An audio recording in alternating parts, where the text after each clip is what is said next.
చినుకు పడితే చాలు చిత్తడే. జస్ట్ ఒక్క వర్షానికి హైదరాబాద్ రోడ్లు చెరువులైపోయాయి. ఎక్కడ చూసినా కిలోమీటర్ల మేర ట్రాఫిక్ జామ్స్, గంటల తరబడి పవర్ కట్స్, కరెంట్ షాక్లతో విషాదాలు. అయితే ఇది కేవలం ట్రైలర్ మాత్రమే.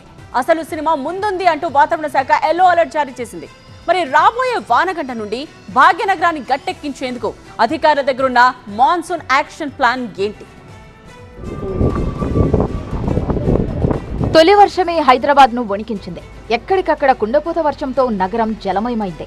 ఐటీ హబ్ నుంచి పాత బస్తీ దాకా రహదారులు చెరువులను తలపించాయి. మల్కాజ్గిరి సహా పలు ప్రాంతాల్లో దాదాపు 10 సెంటీమీటర్ల వర్షం కురిసింది. ఈదురుగాలుల ధాటికి చాలా ప్రాంతాల్లో భారీ వృక్షాలు నేలకొరిగాయి. పలు చోట్ల చెట్ల కొమ్మలు విద్యుత్ తీగలపై పడటంతో గంటల తరబడి కరెంటు సరఫరాకు తీవ్ర అంతరాయం ఏర్పడింది. Musheerabad, Chikkadpally, RTC cross road సహా నగరంలోని పలు సబ్స్టేషన్ల పరిధిలో సాంకేతిక లోపాలు తలెత్తాయి. రోడ్లపైకి మోకాళ్లోతు వరద నీరు వచ్చి చేరడంతో నగరం నలుమూలలా ట్రాఫిక్ జామ్ అయింది. బండ్లగూడలో భారీ వర్షాల కారణంగా విద్యుత్ తీగలు తెగిపడటంతో 2 యువకులు ప్రాణాలు కోల్పోయారు.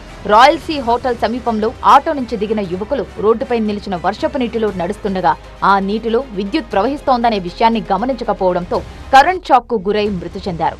మరోవైపు పాత బస్తీలోని చారిత్రక చత్తా బజార్ కమాన్ ఒక్కసారిగా కుప్పకూలింది. కమాన్ కూలిపోయిన సమయంలో పెద్ద శబ్దం రావడంతో స్థానిక వ్యాపారులు, ప్రజలు తీవ్ర భయాందోళనలకు గురయ్యారు. ఇది కేవలం ట్రైలర్ మాత్రమే. అసలు సినిమా ముందుంది. వాతావరణ శాఖ హైదరాబాద్ తో పాటు తెలంగాణలోని పలు జిల్లాలకు ఎల్లో అలర్ట్ జారీ చేసింది. మరో 2 రోజుల పాటు ఉరుములు, మెరుపులతో కూడిన భారీ వర్షాలు పడే ఛాన్స్ ఉందని హెచ్చరించింది. ఒక్క వానకే నగరం స్తంభిస్తే రాబోయే భారీ వర్షాలను తట్టుకునేందుకు అధికారుల దగ్గర ఉన్న మాన్సూన్ యాక్షన్ ప్లాన్ ఏంటి? డ్రైనేజీల క్లీనింగ్ ఎక్కడైనా జరిగిందా?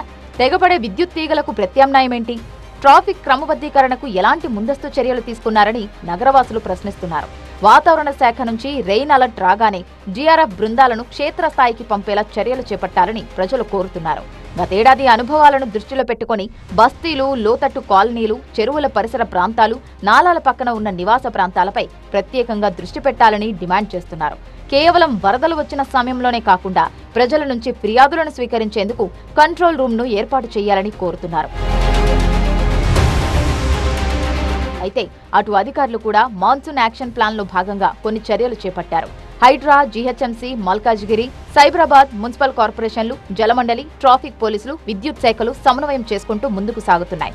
నగరంలో ముంపు సమస్యలు, ట్రాఫిక్ ఇబ్బందులను తగ్గించడమే లక్ష్యంగా హైడ్రా గత కొద్ది రోజులుగా ప్రయత్నాలు చేస్తోంది. గతేడాది భారీ వర్షాలలో ఎక్కడెక్కడ ముంపు సమస్యలు తలెత్తాయి, ఏ కాలనీలు ఎక్కువగా నీట మునిగింది, ఎక్కడెక్కడ రోడ్ల మీదకు భారీగా వరద నీరు చేరింది అన్న అంశాలపై గత కొద్ది రోజులుగా హైడ్రా కమిషనర్ రంగనాథ్ క్షేత్రస్థాయిలో పరిశీలించారు. చినుకు పడితే చాలు నిత్యం రద్దీగా ఉండే మెయిన్ రోడ్లు చిన్న సైజ్ చెరువులను తలపిస్తుంటాయి. ఈ రకంగా వాటర్ లాగింగ్ అయ్యే ప్రాంతాలను గుర్తించే ప్రక్రియను హైడ్రా ఇటీవలే వేగవంతం చేశారు. మరి రానున్న వర్షాలను దృష్టిలో పెట్టుకుని ప్రజలకు ఇబ్బంది కలగకుండా ఇంకా ఎలాంటి యాక్షన్ ప్లాన్స్ అమలు చేస్తారో చూడాలి.